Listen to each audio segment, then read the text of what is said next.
Hello, hello, my beautiful pearls. I hope you are doing great today. And I hope, as usual, that you had a great weekend and you had good time to relax and just, take it easy on yourself before your week starts. I had a good weekend. It was fun. The weather here is changing, so that's good. I'm happy. It's becoming nicer and a little bit cooler. Today is going to be a very, very interesting day. It's going to be a different day because I'm going to be asking those big questions and I'm going to be asking them to you. Those big questions like, what if I told you that whatever happens to you in your life is within your control? And what if I told you that only you have the choice and only you have the power to do things for yourself? And what if I told you that you can do it and that there is a way for that to be done?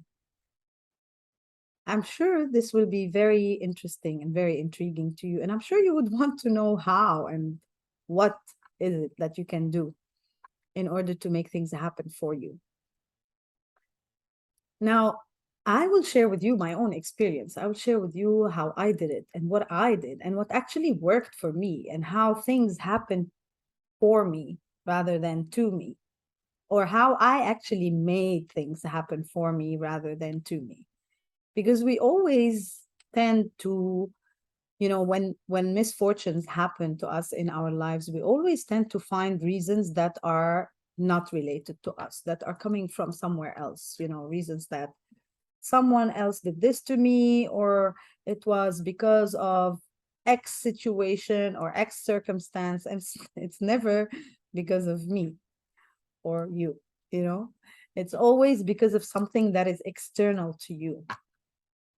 But you know that, in fact, everything that you go through in your life is something that you actually bring to yourself. It's something that you put yourself in. It doesn't come to you just like that.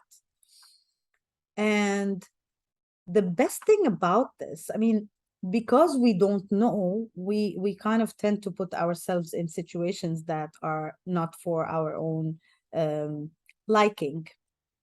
It might not be for our own liking, but it might be for our own benefit.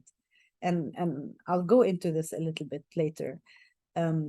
Because everything that we put ourselves through is a learning, and it's an experience that we learn from. It's something that we go through or we put ourselves in because we have an intention, subconsciously or consciously, to learn something from that situation. Now, in order to be able to understand or to realize that we are putting ourselves in situations, in specific situations, and why we do that, I personally, when I started asking myself these questions, like, why am I, and it's funny now that I'm thinking about it, at the beginning I used to ask myself, why is this happening to me? But then eventually I started asking myself questions like, why am I putting myself in this situation? Why am I doing this to myself? Especially when it came to things like relationships, and especially relationships, but also when I used to procrastinate and keep on bringing things to my life and then stopping, and then bringing things to my life and then stopping again. So I started asking myself the questions that are, why am I doing this to me?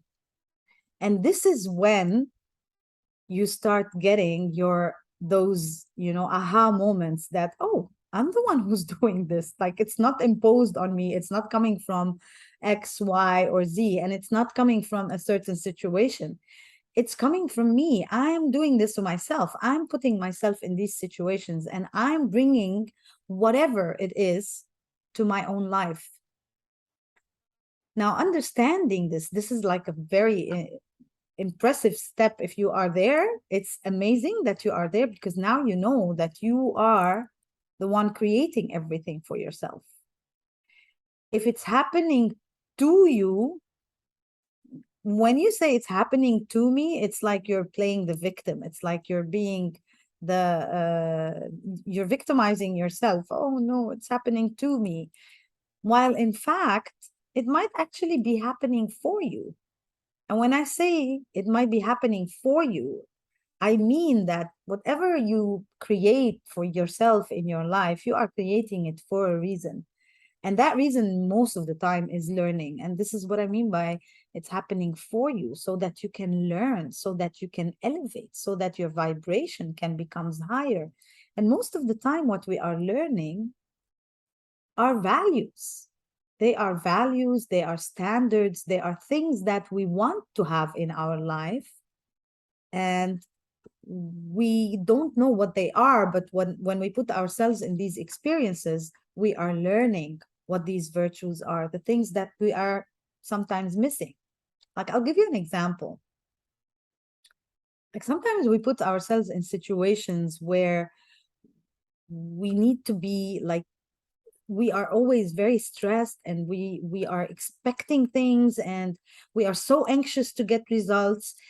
We put ourselves in these situations, for example, to learn tolerance and patience, and how we can be patient while we are waiting, while we are observing things around us and expecting things around us.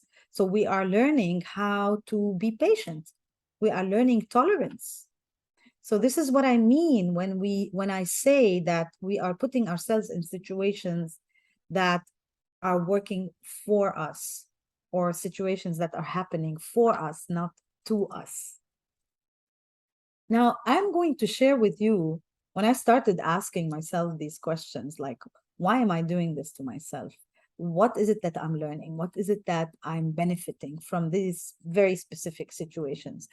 And then I started understanding, or I went through a process. And this is what I'm going to explain to you today. And this is what I'm going to share with you today. That process that I went through in order to get me out of all my stagnation, my procrastination, my victimization, my blame game, my comparison game, everything that I was doing before.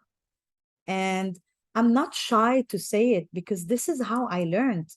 This is what got me here today. When I went through all of this and I realized that, oh my God, this is what I'm doing to myself for me to learn.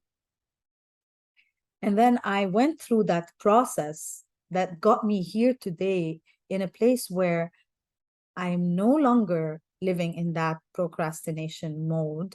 I'm no longer living in stagnation. I'm no longer living in stress. I'm no longer comparing myself to everything and everyone around me when I used to before. And I say it with no shame, because this is how I learned.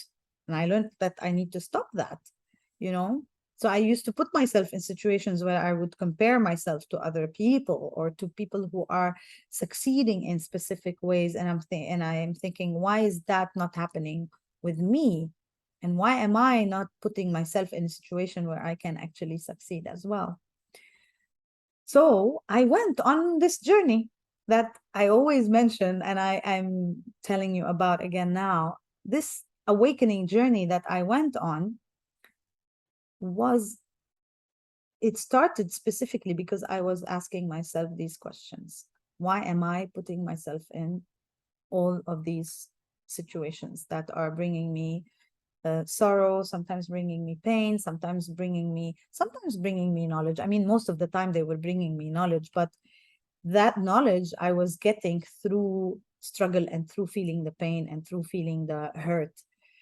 So today I want to try, and the aim is to explain to you that you can do all of this, that instead of having to go through the hurt and pain, starting this process will eliminate that phase where you actually have to go through the hurt and the pain, to get out of uh, stagnation or procrastination, or to get out of doing the same mistakes over and over again. So the first thing that I did, and the first thing that was like an aha moment for me, is understanding that there were things that were limiting me from moving forward in my life. There were things that, like, this is why I was procrastinating. So every time I decide that I want to do something, I start and I become very excited about it. And then suddenly I stop because in my head, like not my conscious head, in my subconscious, which I'm going to explain now, but in my subconscious, there was something that was always stopping me, that was always blocking me. And this is what we call a limiting belief. So when I understood that I had, like every single one on this planet has something that we call limiting belief, I started realizing that, oh, okay, so this is what is, and this is the meaning of the word is like the meaning is in the word itself. It's limiting me from doing things. So a limiting belief is actually a belief that you build through your years of existence, okay, and through conditioning, you build certain beliefs throughout your life that are mainly not from you. They are coming from so many other spaces except yourself. You know, they are coming from your childhood, from your experience as a child. They're coming from society around you. Sometimes they're coming from history, from like things that we have known from so long and we are still exercising and experiencing until today, although the setup is completely different now, but we are still doing, or we, because we still have them, they are in our DNA. Those limiting beliefs are there, they're in our DNA. So, and these are the beliefs that are literally limiting you from moving from point A to point B in your life when you decide that you want to move from point A to point B. And these limiting beliefs, they will manifest in a way, kind of, you feel like you're sabotaging your own journey, you're sabotaging your own issues, or you come up with things that will stop you. Like, for example, I'll give you, like, I came up with so many ideas for business that I wanted to do, that I was so excited about, that I put on paper and I did business plans and what have you, everything that you can think of. And then with time, I started thinking, oh, no, maybe I can't do this. Maybe it's not for me. Who am I to do this? I mean, no, I don't think I'll be able to do it. And I will definitely fail. And I started sabotaging my own self, my own ideas that are amazing ideas. But that limiting belief that I had was simply limiting me from moving forward. And this is why I was procrastinating. Now, limiting beliefs, they are built in our being or in our mind, but not in our subconscious mind. So, as you know, the mind is split into three. There's the consciousness, the conscious mind, and there's the analytical mind, which is the mind that does all the analysis and it figures things out for us. And this analytical mind is like a very small layer between the conscious mind that's very aware of everything and the subconscious mind.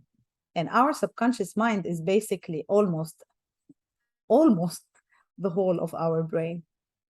So everything that we go through in our life, when we are on autopilot, for example, like when you are riding or when you are driving your car, you don't really think that now you're going to put drive, now you're going to accelerate, and now you're going to brake, and you just do it. Your body does it subconsciously. So this is what we mean by subconscious, by being on autopilot and in your subconscious mind. So everything that you are doing that becomes a kind of a natural habit that you experience in your day-to-day life, this is, all these programs and all these processes are there in your subconscious mind and they go on autopilot. Your limiting beliefs are also there. They are in your subconscious mind because you actually don't know that they exist until you start asking those questions. Why am I doing this? What am I getting from this? why is this happening? Why am I doing this? And then suddenly I'm stopping myself. Why am I sabotaging myself? And then you start realizing that, okay, there's something that is happening that you are not aware of. You don't know where it's happening. And this is where it's happening. It's happening in your subconscious mind. It's your ego trying to protect you from the things that your subconscious mind has been so conditioned about. And let me give you some examples. Like the main, very, very common examples of limiting beliefs that you have specifically when you are a child. So it's basically when you are a child, things that are being said around you, things that are happening around you, that you are seeing, that you are learning from, and they keep on happening like consistently. You keep on hearing them or you keep on seeing them. Like, for example, let's say, I'll tell you from my own experience.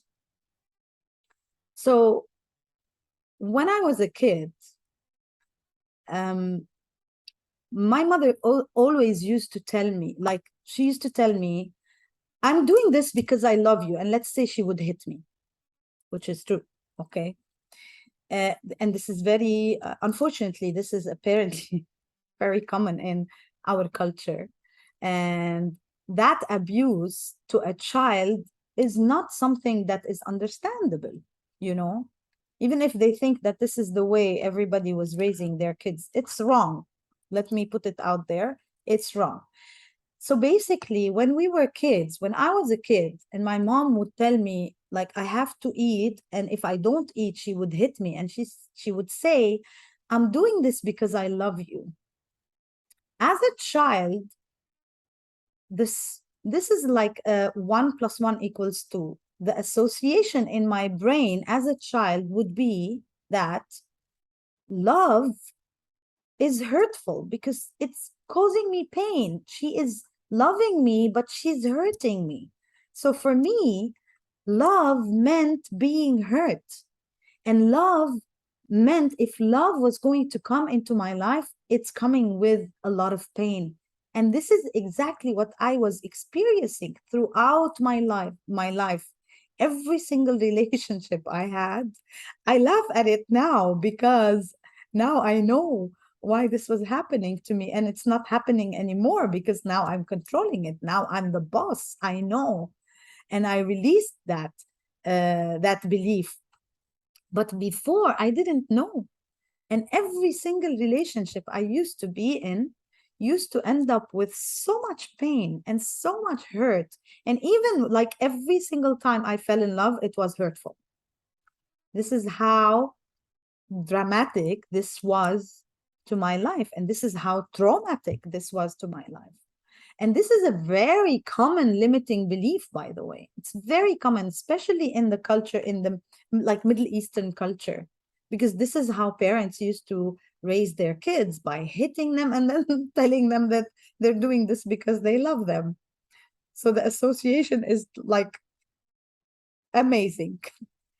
Understanding that I had this limiting belief was a very enlightening thing, because then I realized that, okay, this is what this is, and this is what I need to work on. And I did work on it, and I cleared it, and I replaced it. When I did lots of sessions on myself. Did lots of inner healing on myself, to become this person who is more confident when it comes to relationship, who is more confident when it comes to love, and who now knows where to go, how to go, and how to choose, so that she doesn't get this love equals hurt experience. So I did that belief work. I did that going into my own beliefs, my own limitations, understanding what they are and working on them. So this is the first step that got me where I am today, understanding what my limiting beliefs are. There are so many. The most common ones are, I'm not good enough, nobody loves me, or I hate myself. or I always have to struggle to make money, and everybody hates me, um, you know, and fear.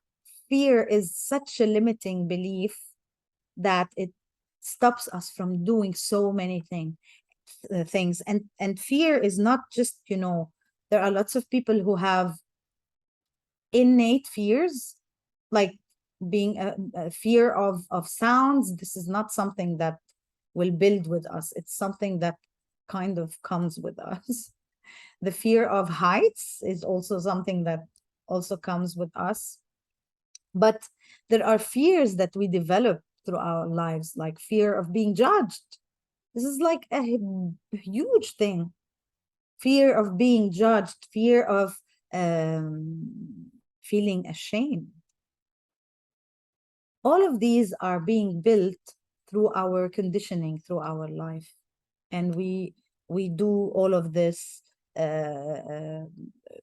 for us to protect ourselves. Like our ego is there just trying to protect us from all of this, from being judged, from feeling shame, from not being loved properly. So this is why we start doing those limitations for ourselves in our lives.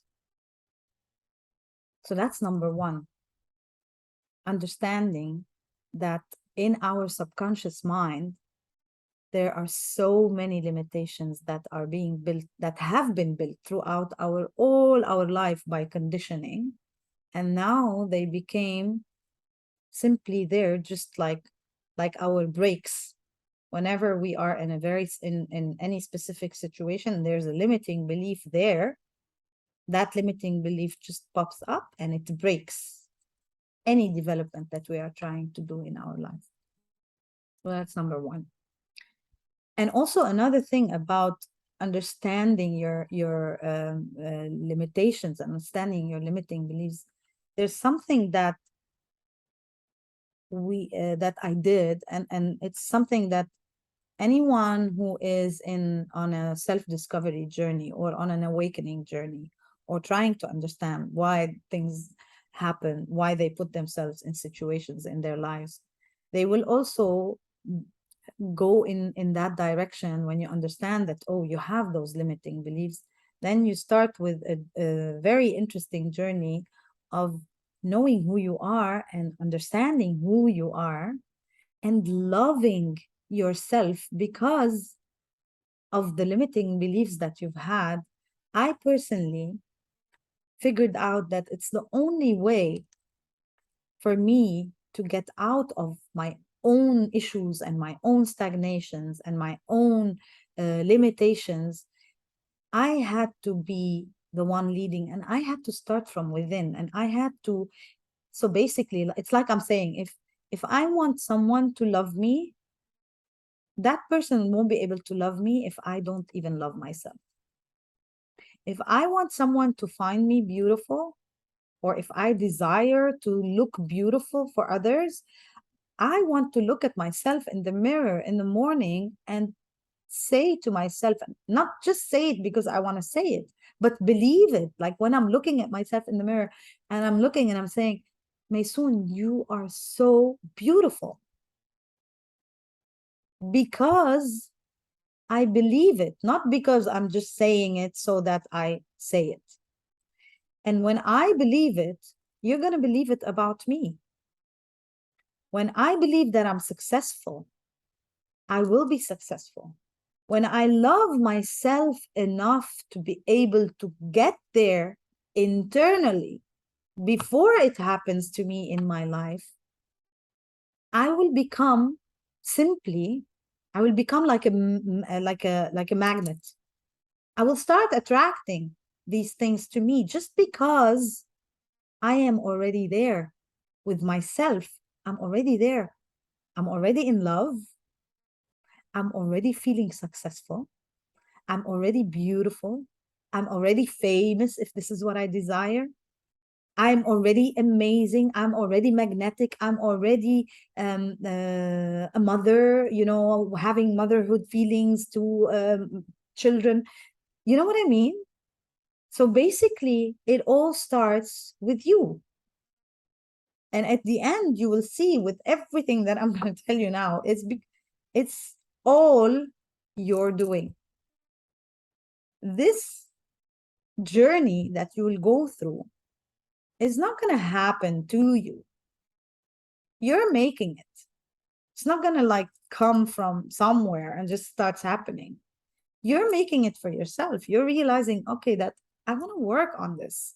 I want to do this for me. I want to elevate myself. I want to elevate my feelings. I want to elevate my actions, my thoughts, my ideas, everything about me. And for that to happen, then this is the second part that happened with me, that I did, that worked like amazing for me. I started going inwards rather than outside. I started understanding what Maysoon wants, who Maysoon is, why Maysoon is doing the things that she's doing. Why is she here? What's her intention? And to do that, that's the self-discovery step. So the first step was the inner beliefs and understanding what they are. And then from there, moving to removing them and replacing them with better programs. The second part is the inner discovery. And the inner discovery happens when you start looking inside and you start asking those questions and looking for the answers. It's not about just asking the question. We can ask those questions anytime. It's about looking for the answers and finding the answers. And once you find the answers, you understand that this is who I am, and this is what I desire in my life, and this is why I want this, especially the why. Figuring out why you are like that and why you want things to happen for you in your life is that biggest step in the right direction of actually making those things happen for you in your life. So when you are doing your inner discovery, there are so many things that you will start noticing and you want to start noticing about who you are and how your life is. First thing, especially if you are in a relationship and you are maybe going through difficulties and not understanding why these difficulties are happening, I want you to think about one thing, or just start noticing in your relationships in general, not just with your partner, in general. Let's take it in general. If in your relationships you are someone who is codependent, and what I mean by codependent, when you're codependent, basically you are someone who needs something from the other person, and that other person is there to give you what you need. So you are codependent on each other. And when this is happening, any relationship, even if it's a friendship, if it's a parent, if it's a brother, sister, any relationship that is based on codependency will start having a lot of blame and a lot of like I did this, but this, and you start having lots of expectations because you are needing that person, and that person is there. Sometimes they are there and sometimes they're unable to be there, and you start blaming and you start playing the victim. Why is this happening to me, and why you're not there for me, and why you're not helping me, or you know what I mean. So when you are codependent, this is when the relationship, no matter what it is, starts going south, and it becomes more and more difficult for you to thrive and survive even in that relationship, even if it's a friendship, even if it's a partnership, like a business partnership. So if you are codependent, this is where you are. What you want to be is interdependent. And what interdependency means basically is that both of you are there to kind of like support each other without having that needy part of things. So kind of like you complementing each other, or you uh, understanding that it's not about each one of you, understanding that it's about that third entity, which is your business or your relationship. And it's like you're not there to work for each other, but you're there together in like in one single direction. You're going in one single direction. You could be going in one single direction this way, or you could be going this way, or you could be going this way. So like that. Yes. So instead of being codependent and needing each other, you are here complementing each other, and you are here supporting each other. You are holding space for one another in that relationship, no matter again what the relationship is. So this is the difference between codependency and interdependency. And when you are in those, in any relationship, when you're starting to work on yourself, this is one of the things that you would want to notice. Are you codependent on your partner, or you are both working together to get somewhere? Another thing that you want to know about who you are is you want to understand your own feelings. You want to understand what your gut is telling you. And your gut is basically your intuition. So, for example, and your intuition is like this first thing that comes across your mind, and that usually most of the time it's not logical. It's just something that crosses your mind, and you feel like you want to do it, or you feel like you don't want to do it. So this is kind of your gut telling you. And when you are in your inner discovery, you want to hear and you want to listen and you want to understand your gut and listen to your gut, because your gut is a result of you being out there, you being exposed, and you being who you are. And it kind of is that trigger that will be telling you to maybe be careful, or maybe this is the right thing to do. Not maybe, when your intuition will actually most of the time be right. If you are an intuitive person, this is a very good thing. And if you listen to your intuition, it's even better.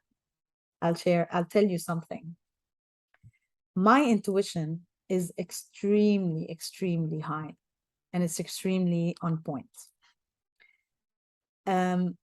One day, a friend of mine, who's also my mentor, actually, she told me, Maysoon, you have one of the highest intuitions I have ever met in my life. But your problem is that you never follow your intuition, although you know that you are right, but you never follow it.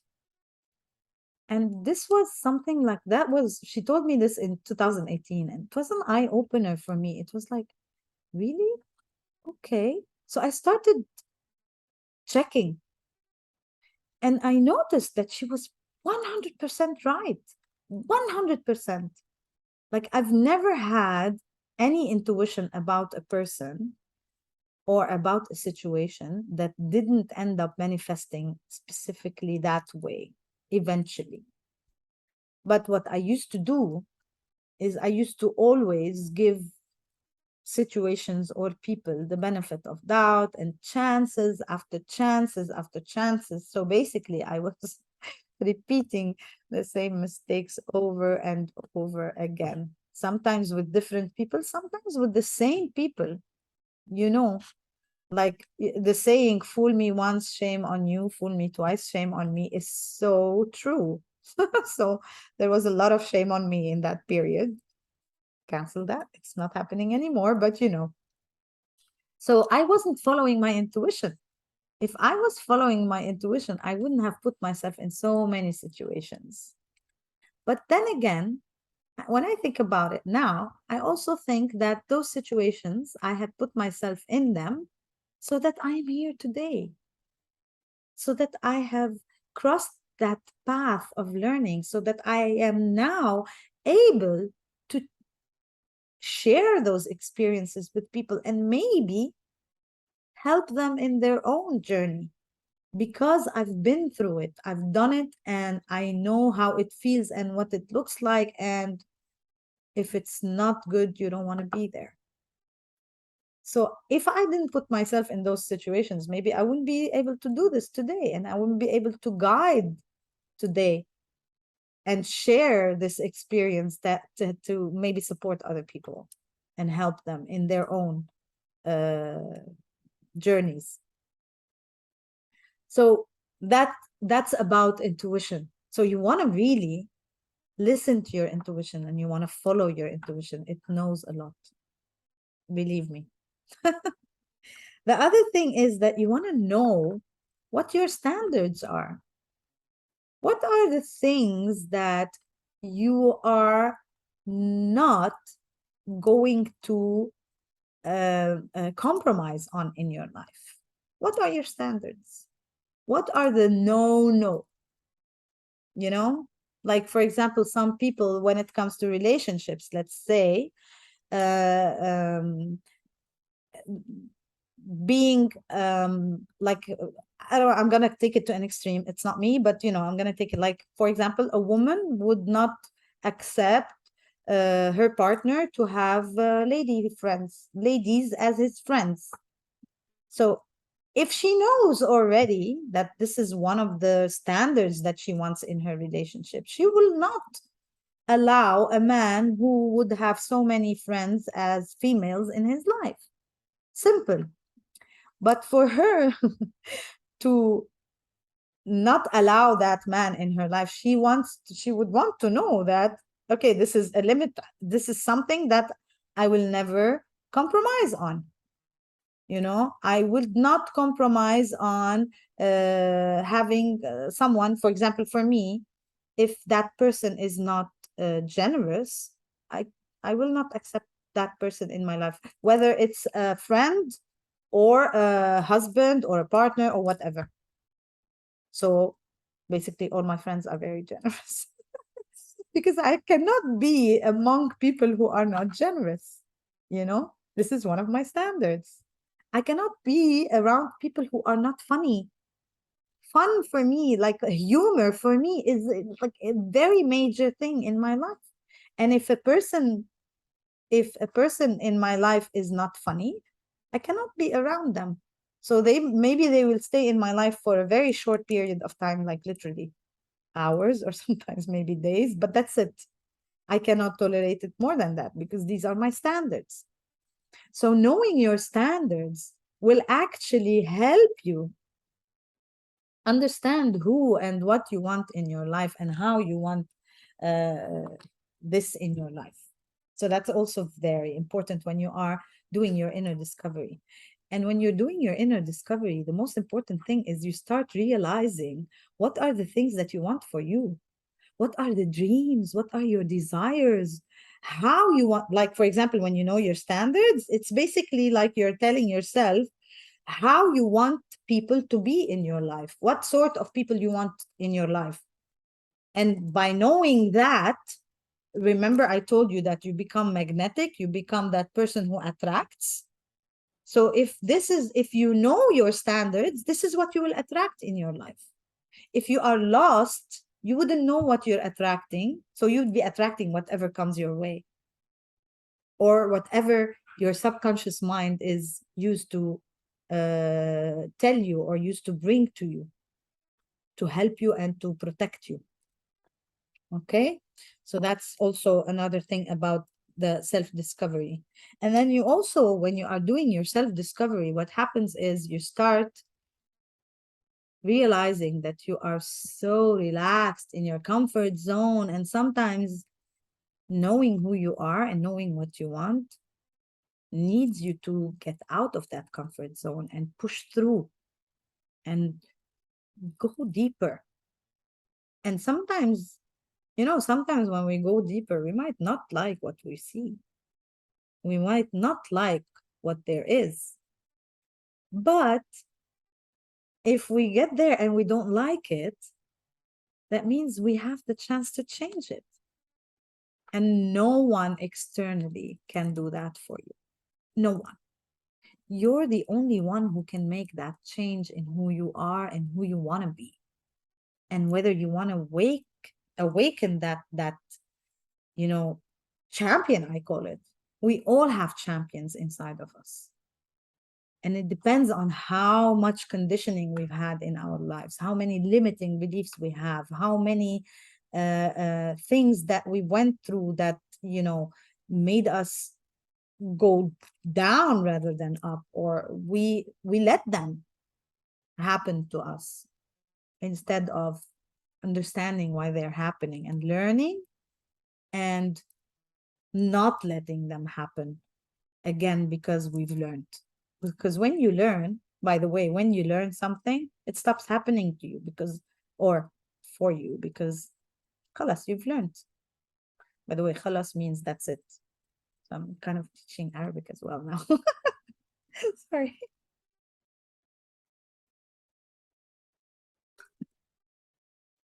So one last thing when you are doing your inner discovery,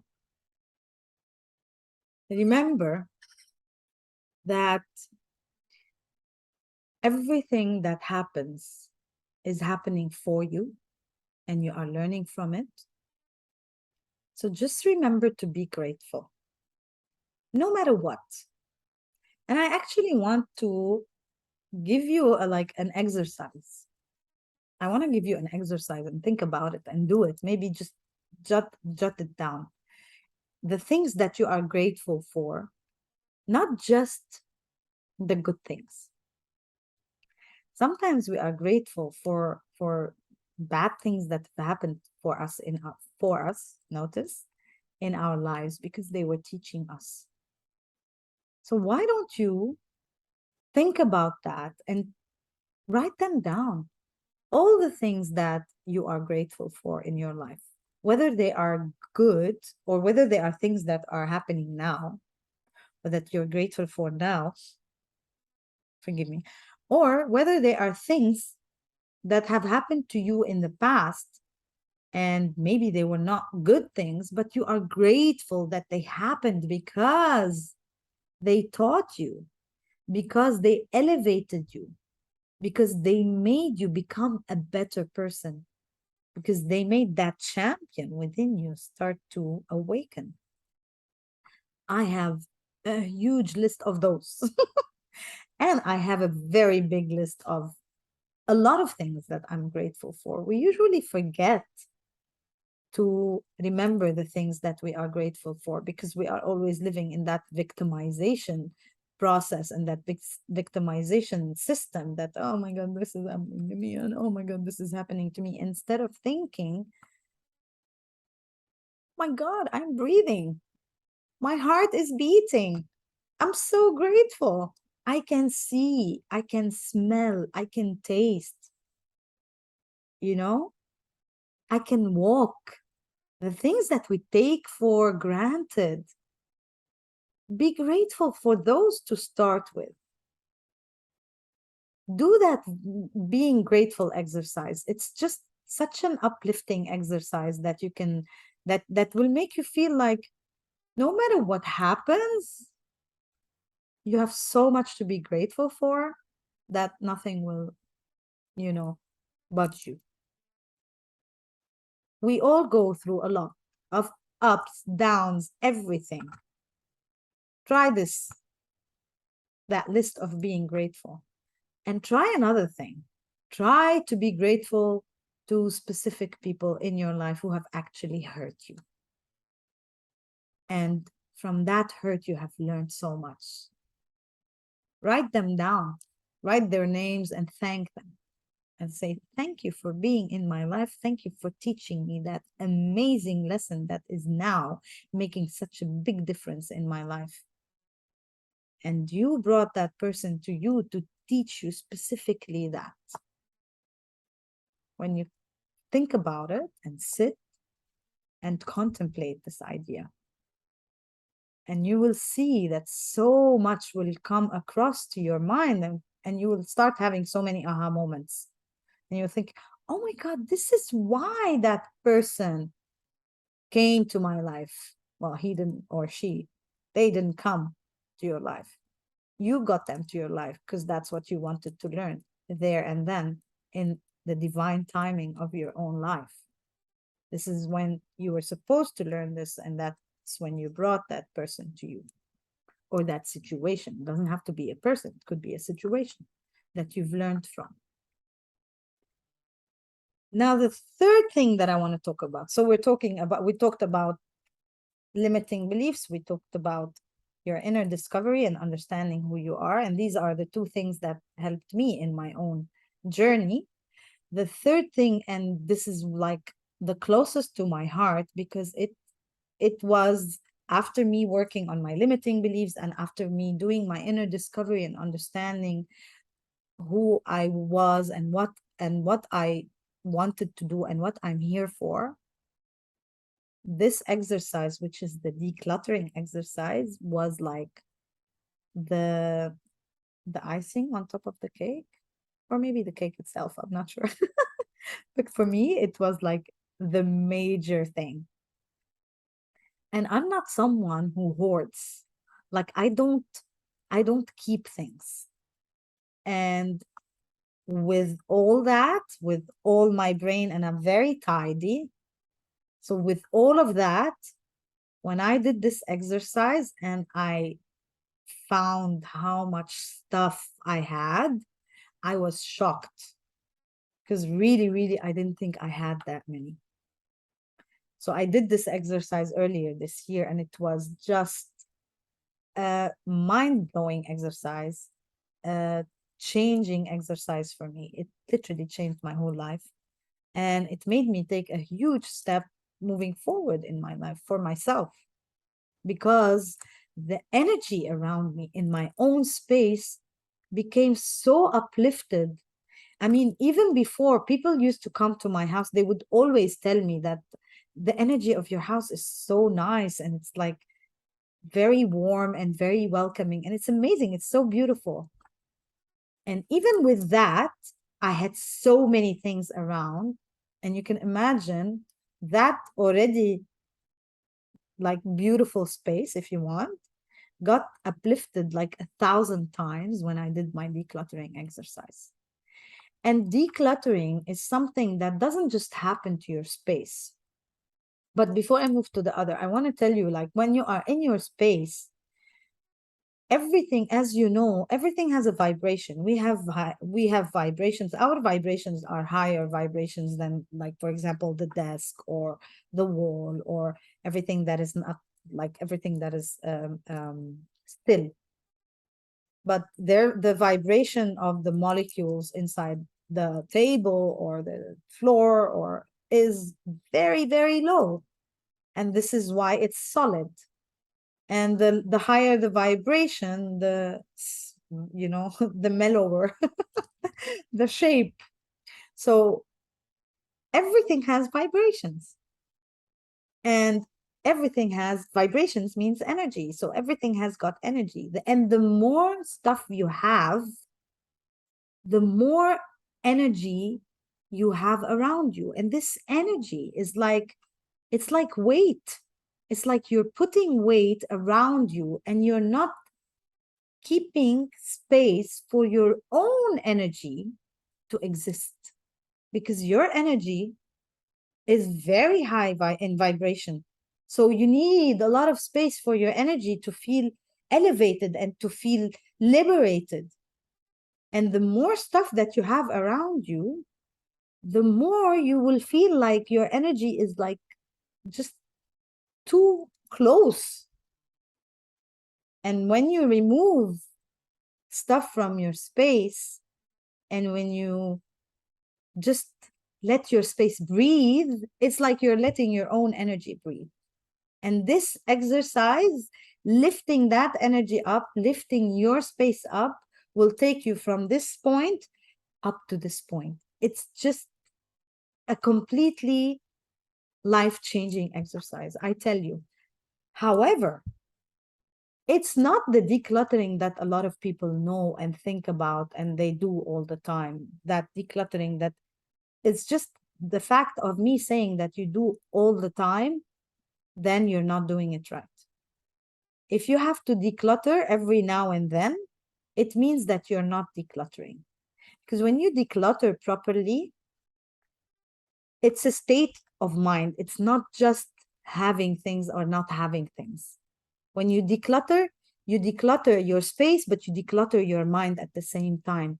And that when you declutter your mind, it means that your mind is not going to let anything that should not be there come into that place in the first place. So once you declutter and you remove everything that is of no value or that is not bringing you joy, and this is the main criteria of how you do your decluttering. You have to, so the things that you keep are only the things that spark joy in you.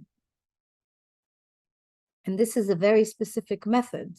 And when you follow it, you will notice that the declutter doesn't only happen in your space, it actually happens in your brain. It starts happening in your thoughts, it happens in your emotions. You declutter your emotions as well. And there's a process for every single thing. You declutter your mind, you declutter your schedule, your time, your emotions. You start with your space, okay? And you declutter your relationships. And to declutter your relationships, you have to go through the first two steps, by the way, that understanding what your limiting beliefs are and removing them and replacing them with new programs.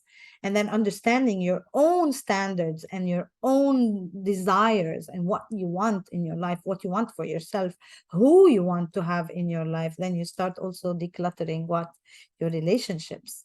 It's part of the process. It's like an ongoing exercise.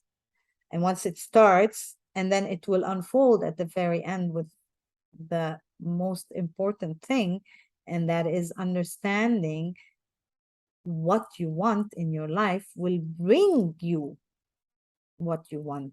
And I don't like using the word want because want comes from need, and need is a limiting.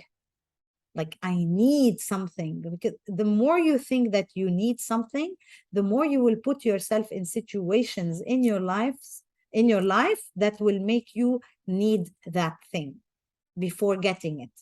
So instead of needing, let's use desire. So I desire that. Okay.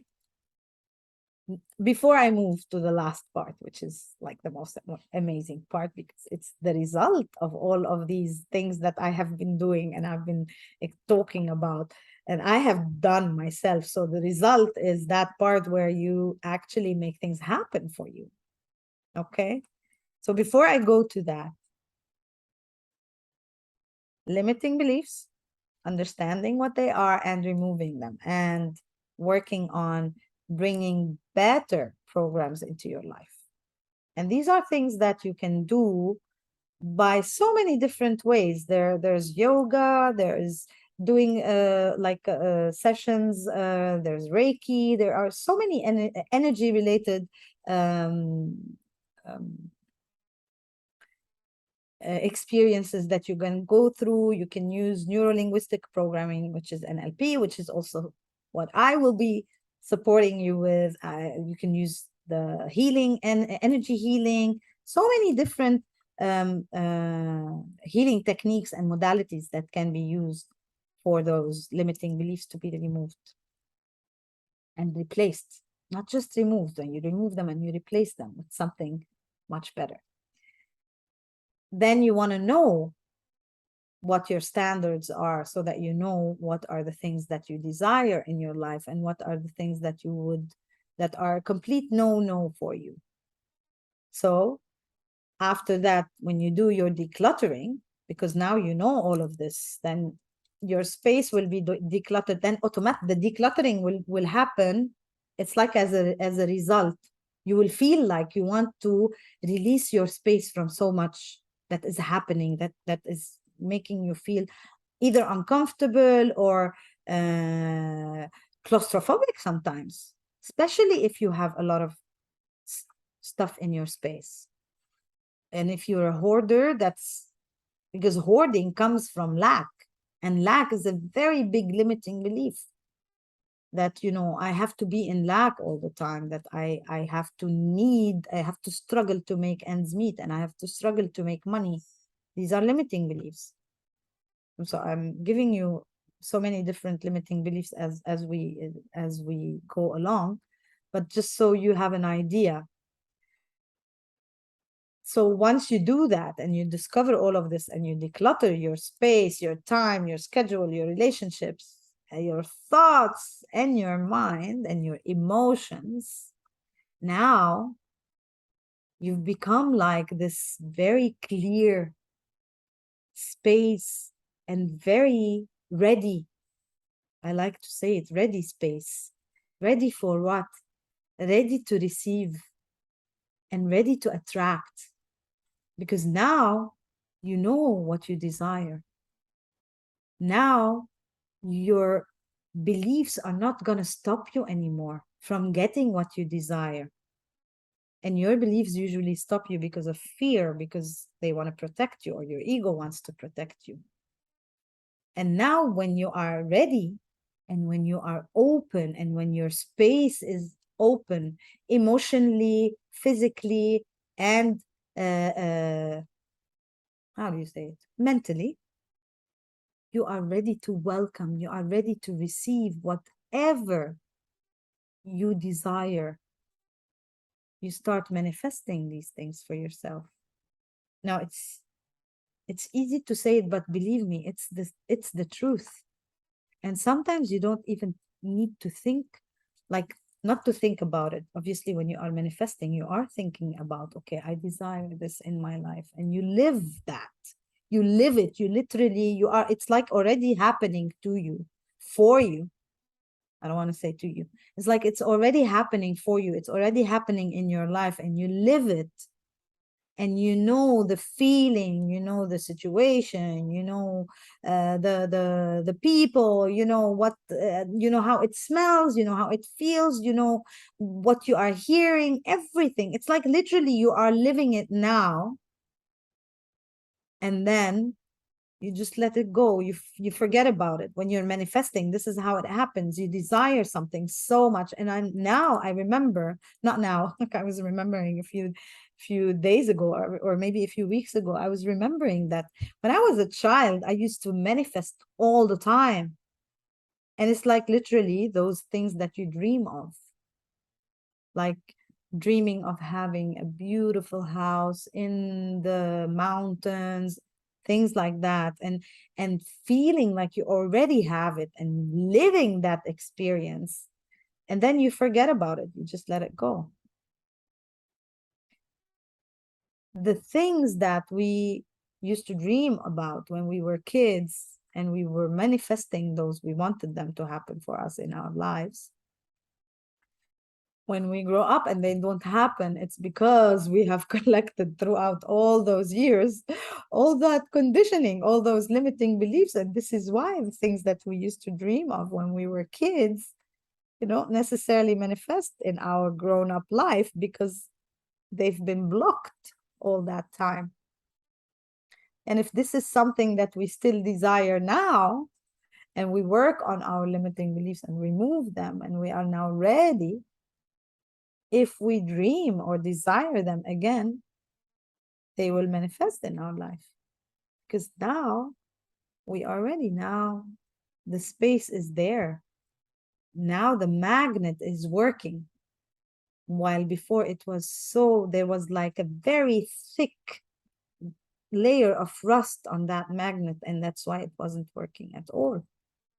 Or maybe rust is not because maybe rust still attracts it. But you know what I mean, right? So now that you've worked on all of this, you are able to do that manifestation. You're no more limiting beliefs, no more clutter. You know what you want, you know what you desire. Simple. The result is that it will come to you, because now you're magnetic enough, you have enough space to attract it and to receive it, not just to attract it, to receive it with an open heart, with open arms, and be joyful about it, be happy about it, and live it. So now this is what I wanted to take you through today. And I hope that by showing you all these 4 steps in the process that I went through, I hope this had like a little bit of positive impact on you, and that you are now more excited about going through that journey with yourself and awakening that champion that is already there. And just because of those limitations, that champion is not able to get out. It's like it's imprisoned. And we want to release those layers. We want to remove all those layers that are hiding that champion inside, and just letting that champion get out and manifest and be there and take charge of your life. That champion is you. It's not someone else, it's you. And when you are awakening that champion, you're taking charge of your life and you're moving forward with very, very, very determined and very conscious and stable steps. And with that, I want to tell you, if this is something that has, in any way triggered you, or in any way you feel like you want to talk about it more, and you feel like this is something that can help you in your journey, please write down in the comments below and say champion in the comments below. And I will make sure to get in touch with you, and we can take this a little bit further and discuss what are you going through now, where you are in your journey, and how maybe I can support you in that journey. So just type champion below and let me know if you're interested to take this further, and if you want to talk a little bit more, and I will reach out to you. And with that, I'm going to say ciao, ciao, and I'll see you again next Monday. Have a great day and have a great week. Ciao, ciao.